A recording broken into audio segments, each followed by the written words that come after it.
Assalamualaikum warahmatullahi wabarakatuh. Pada kesempatan kali ini, kita akan membahas masalah hak dan tanggung jawab seorang profesional. Jika ingin mudah dalam menangkap banyak ikan, bukan dengan cara mengejarnya, tetapi dengan memberikan umpan atau pakan kepada ikan.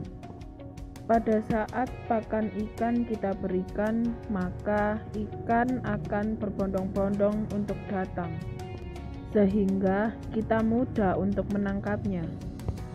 Begitu juga dengan uang, karena uang juga memiliki sifat jika semakin dikejar, maka akan semakin menjauh. Faktanya, banyak orang yang sudah merasa bekerja atau berbisnis banting tulang, tetapi tetap merasa tidak punya uang. Maka dari itu kita perlu tahu dan paham cara kerja uang dan juga sifatnya. Begitu pula saat kita ingin mendapatkan banyak uang, bukan dengan cara mengejarnya, tetapi dengan cara memberinya umpan. Dan ternyata umpan bagi uang adalah sebuah nilai tambah dan keahlian profesionalisme. Semakin besar nilai tambah dan keahlian Anda, maka uang akan berebut mendekati Anda. Seorang karyawan yang fokus meningkatkan nilai tambah dan keahliannya akan jauh lebih cepat karirnya dibandingkan dengan karyawan yang pemalas miskin prestasi dan hanya fokus meminta kenaikan gaji. Seharusnya jadi karyawan itu nggak perlu minta gajinya dinaikkan, cukup dengan bekerja dengan skill yang profesional, sudah otomatis akan disenangi oleh bos atau atasan, dan pastinya gaji akan naik dengan sendirinya sesuai dengan kinerja Anda, karena suatu perusahaan sudah pasti akan mempertahankan karyawan yang berkualitas. Begitu pula seorang pebisnis yang memiliki banyak nilai tambah dan keahliannya membuat produk atau jasa yang bisa memberikan solusi dan kepuasan pelanggan.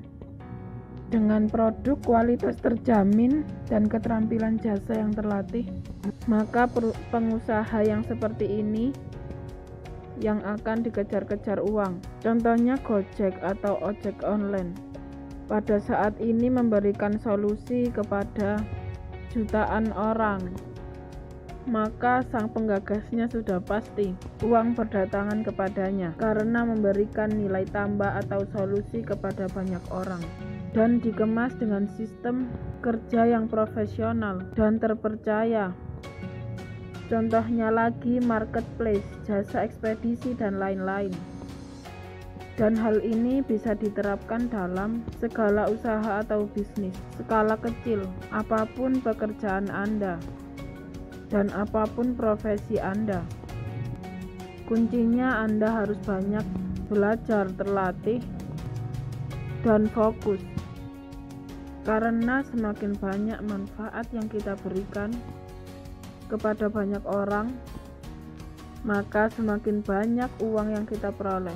Dan sebaliknya, jika kita bekerja asal cepat dapat uang tanpa memikirkan kualitas pelayanan dan kepuasan pelanggan, maka sudah pasti pekerjaan kita akan kacau, berantakan, dan uang pasti akan menjauh.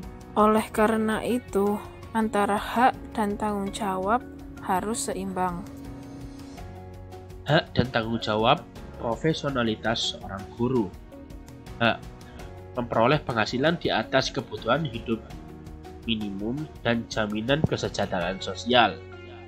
Seorang guru juga mendapatkan gaji yang layak untuk bisa menunjang kehidupan sehari-harinya, memperoleh kesempatan untuk meningkatkan kompetensi yang meliputi kompetensi pedagodik, kompetensi kepribadian, kompetensi sosial, dan kompetensi profesional yang diperoleh melalui pendidikan profesi.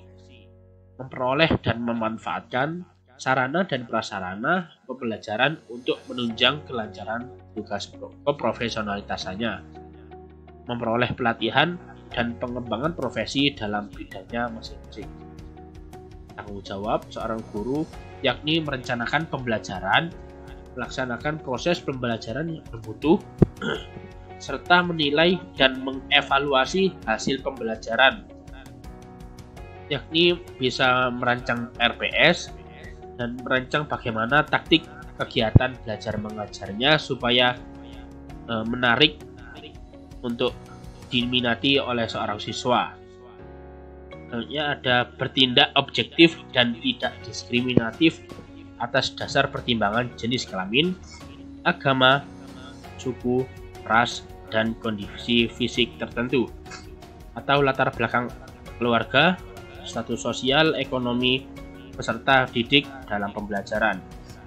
Jadi dalam pendidikan seorang guru ini tidak boleh membeda-bedakan untuk siswanya.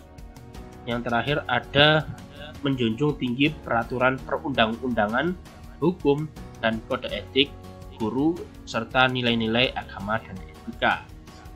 Sekian dari saya, mohon maaf apabila ada kata. Terima kasih. Assalamualaikum warahmatullahi wabarakatuh. Assalamualaikum warahmatullahi wabarakatuh. Di sini saya akan menjelaskan tentang hak dan kewajiban sebagai kepala desa.